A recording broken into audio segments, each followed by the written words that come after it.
Reporte Fundaredes del 29 de agosto al 4 de septiembre 2020. Fundaredes acudió a la Defensoría del Pueblo para solicitarle a Alfredo Ruiz, defensor nacional, que conozca la problemática de más de 44 comunidades indígenas que hacen vida en Venezuela. La denuncia también fue llevada a nivel internacional ante la Relatoría de Pueblos Indígenas de la Comisión Interamericana de Derechos Humanos y al Foro Permanente de los Pueblos Indígenas de la Organización de las Naciones Unidas para consignar todos los elementos probatorios documentados donde se demuestran los casos.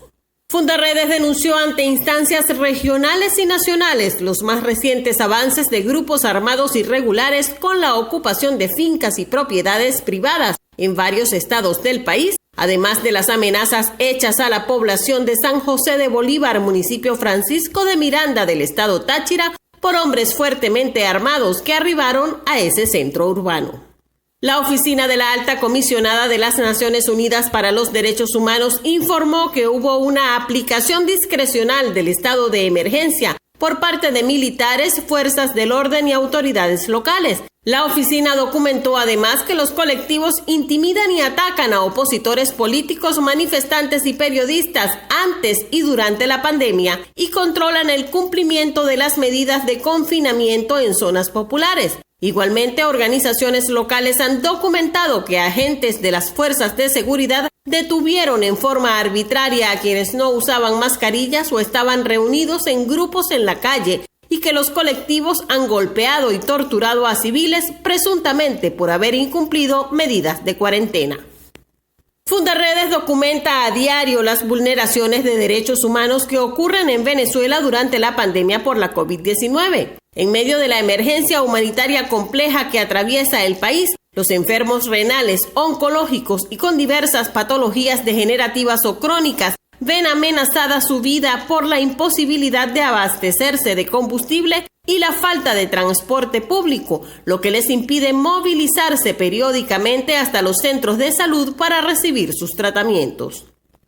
Activistas de Fundaredes en varias regiones del país han recibido agresiones físicas y amenazas de muerte debido a su trabajo constante en la denuncia y documentación sobre la presencia de grupos armados irregulares en territorio venezolano. Fundaredes tiene una medida cautelar internacional otorgada por el Sistema Interamericano para la Protección de sus miembros, la cual no ha sido acatada por el Estado venezolano. Integrantes activos de la fundación en Falcón, Apure, Táchira, Zulia, Bolívar y Amazonas han sido afectados por las agresiones recibidas.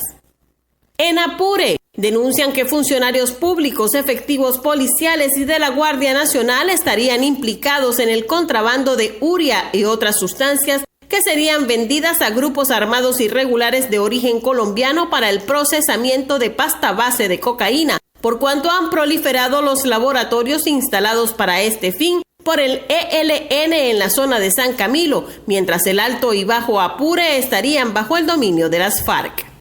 En Zulia, la actuación de cárteles del narcotráfico internacional quedó en evidencia luego que efectivos de la Guardia Nacional incautaran esta semana 2 aeronaves vinculadas a este tipo de actividades, un helicóptero modelo Alouette 2 y una avioneta tipo Cessna. Durante el procedimiento igualmente decomisaron un camión modelo Cheyenne y 5.000 litros de combustible. Una banda dedicada al secuestro, la extorsión y la organización de grupos de sicarios fue desmantelada en Cabimas por funcionarios del CICPC, quienes dieron de baja a 5 de sus integrantes.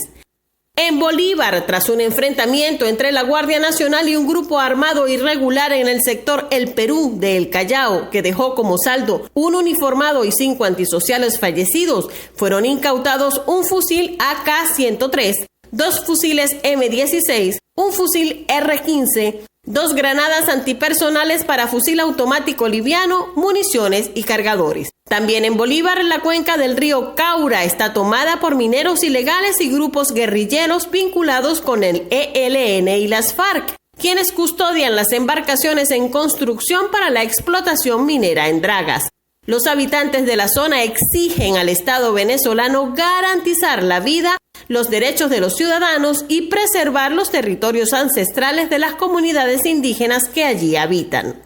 Comparte, Ayudemos a vencer la censura en Venezuela. Consulta esta y otras informaciones en nuestro portal www.fundaredes.org.